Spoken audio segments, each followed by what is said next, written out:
Hai teman-teman, welcome to Coding Buddy. Oke, kali ini aku ingin jelasin nih ke kalian hal penting dasar yang kamu perlu tahu dari akuntansi. Kalau kalian sering dengar nih, secara berkala, perusahaan akan mengeluarkan satu set laporan keuangan. Sering dengar sih laporan keuangan, tapi apa yang gak ngerti sih dalamnya apa. Nah oke, laporan keuangan secara sederhana sih bisa kita bilang sebagai rangkaian cerita si usaha tersebut. Kenapa? Karena dari laporan keuangan itu kita bisa tahu apa aja yang udah terjadi di perusahaan tersebut, dan dari data-data tersebut nih kalian bisa tahu prediksi ke depannya perusahaan tersebut seperti apa dari segi operasional, bisnis, keuangan dan lain-lain. Sekarang pertanyaannya, penting gak sih untuk ngerti cara baca laporan keuangan?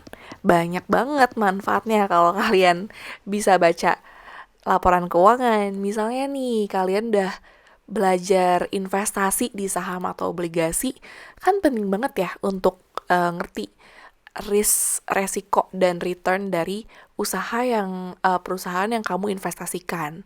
Nah, resikonya apa aja sih? Resiko bangkrut atau harga sahamnya turun ya.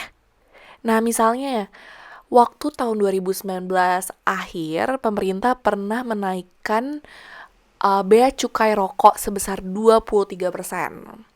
Dan gak cuma bea cukai rokok doang nih, ternyata harga rokok juga dinaikkan sebesar 35% oleh pemerintah.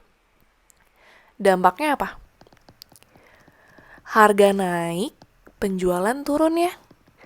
Terus dampaknya ke perusahaan rokok apa? Saham turun terus ya. Contohnya nih, Sampurna. Kita bisa lihat di tahun 2019 turun terus ya sahamnya.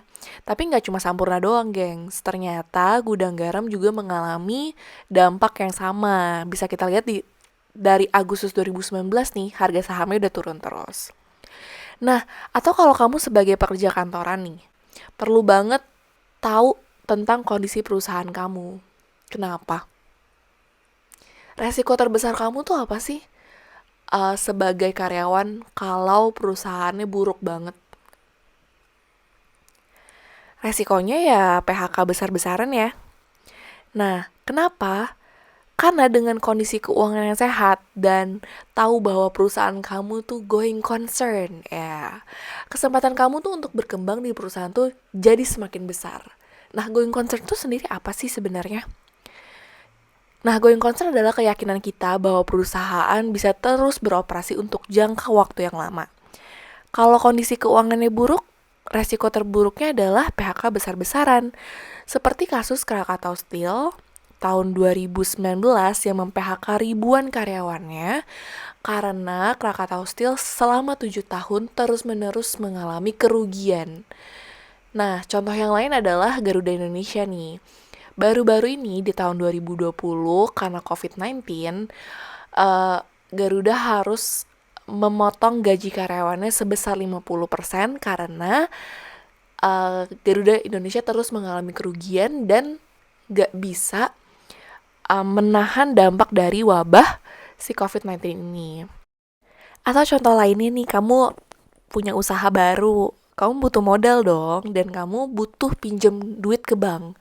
Gak bisa tuh kamu ucuk-ucuk datang ke bank, mau minta duit dong, gitu kan. Kamu harus ngeyakinin ke bank kalau kamu bisa kok bayar nanti di kedepannya. Dengan apa? Dengan tunjukin laporan keuangan kamu. Makanya kamu harus bisa nih bikin laporan keuangan gitu. Nah, oke, sekarang kita akan bahas tentang ada apa aja sih laporan keuangan itu. Jadi nih umumnya laporan keuangan terdiri dari 3 hal. Yang pertama balance sheet atau kalian sering dengar namanya neraca keuangan, income statement atau laporan laba rugi, dan ada statement of cash flow atau laporan arus kas. Tapi biasanya di beberapa perusahaan mereka punya laporan tambahan tergantung dari industrinya nih. Misalnya kayak di bank mereka harus ngelampirin laporan komitmen dan kontingensi. Sekarang kita breakdown satu-satu ya.